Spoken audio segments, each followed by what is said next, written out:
بخاری اور مسلم دونوں میں حدیث ہے، انس ابن مالک کہتے ہیں میں نے آج تک کوئی ہاتھ ایسا نہیں چھوا جیسا کہ نبی اسلام کا مبارک ہاتھ تھا.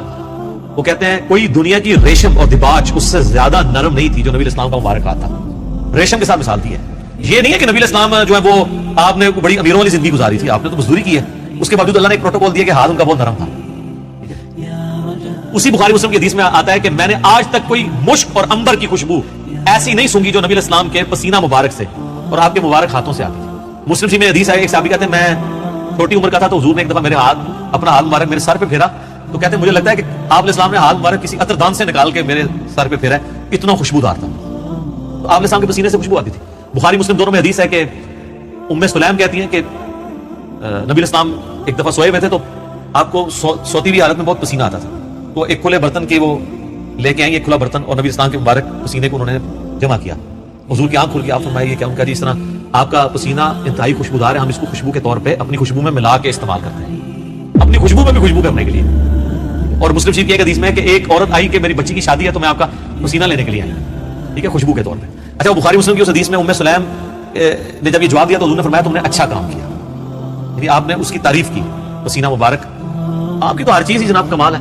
تو کس بات کا ذکر کیا جائے، میں گھنٹوں اس پہ فی الودی کئی احادیث بیان کر سکتا ہوں آپ کے تبرکات کے اوپر. صحیح مسلم میں حدیث ہے نبی اسلام فجر کے بعد سخت سردیوں میں بھی جب نکلتے تو مدینے کے لوگوں نے اپنے غلام باہر کھڑے کیے ہوتے برتن اٹھا کے، آپ علیہ السلام ایک ایک برتن میں اپنا ہاتھ ڈالتے جاتے تھے برکت کے لیے. بخاری مسلم میں کتنی حدیثیں ہیں کہ نبی اسلام وضو کر کے جب فارغ ہوتے تھے تو صحابہ کرام آپ کے وضو کا پانی اپنے چہرے پہ ملتے تھے. وہ ایک تشت میں آپ کو وضو کروایا جاتا تھا نا ایک برتن کے اندر اسے، اور جس کو نہیں ملتا تھا وہ دوسرے سے لے کے مال لیتا تھا برکت کے. ظاہر ہے وہ تو برکت ہی ہے. یہ تو چھوڑ دیں تھوک مبارک کی کیا برکت ہے. بخاری مسلم دونوں میں حضرت علی کو شعبہ چشم تھا غزوہ خیبر کے موقع پر، حضور نے جب بلایا تو ان کی تو آنکھیں بھی نہیں کھل رہی تھی، آپ نے مبارک لعاب لگایا تو شفا ہوگی. شعبہ چشم ایک وائرل ڈیزیز ہے سر، میں اس کو بھگت رہا ہوں. 2016 میں بھی 2020 ہو گئے، میری آنکھیں دوبارہ ریکور نہیں اس طرح ہو سکی. تو ایک لمحے میں جناب شعبہ چشم ختم ہو جائے کیا ہی بات ہے. پھر آپ نے مبارک ہاتھوں سے زیرہ باندھ کے تو خیبر کے لیے روانہ کیا، آپ کی مبارک تھوک کی برکت. اس طرح بخاری مسلم میں کئی حدیث ہیں کہ آپ نے اپنا نواب دان کسی کنویں میں ڈالا ہے، پانی اوپر آ گیا. کھانے میں ڈالا ہے، کھانا 10 بندوں کا تھا 300 بندوں نے کھا لیا اور اتنے کا اتنا کام ہی نہیں ہو رہا. تھوک مبارک کی برکت، ہاتھ مبارک کی برکت. بخاری مسلم میں آتا ہے کہ صلح حدیبیہ کے موقع پر سارے لوگوں سے پانی تھوڑا تھوڑا جمع کر کے ایک کٹورا جمع ہوا، نبی الاسلام نے اپنا ہاتھ اس میں رکھا، اس میں سے پانی کے چشمے نکلے.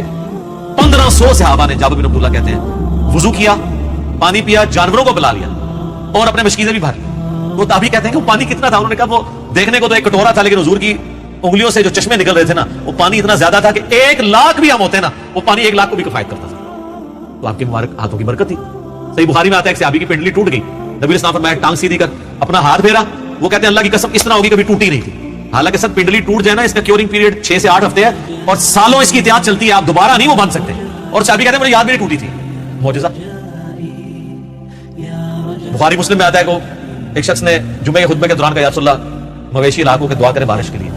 دعا کی، اسی ٹائم بارش شروع ہوئی، اگلے جمعے تک جاری رہی. اگلے جمعے وہی بندہ کھڑا ہو گیا کہ ہمارے گھر جو ہے وہ اب پانی ان پہ ٹپکنے لگے. آپ بس یہ دعا کریں کہ زمینوں پہ سائڈ پہ ہو، گھروں پہ نہ ہو.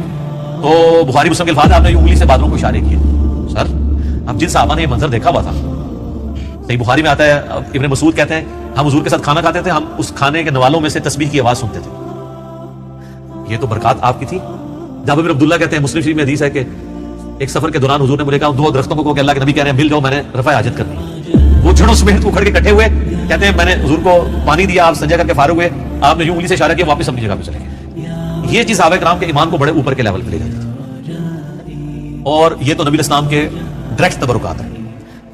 آپ کے بال مبارک جو آپ سے ٹوٹ کے الگ ہو چکے ہیں ان کی برکات بھی آپ سنیں.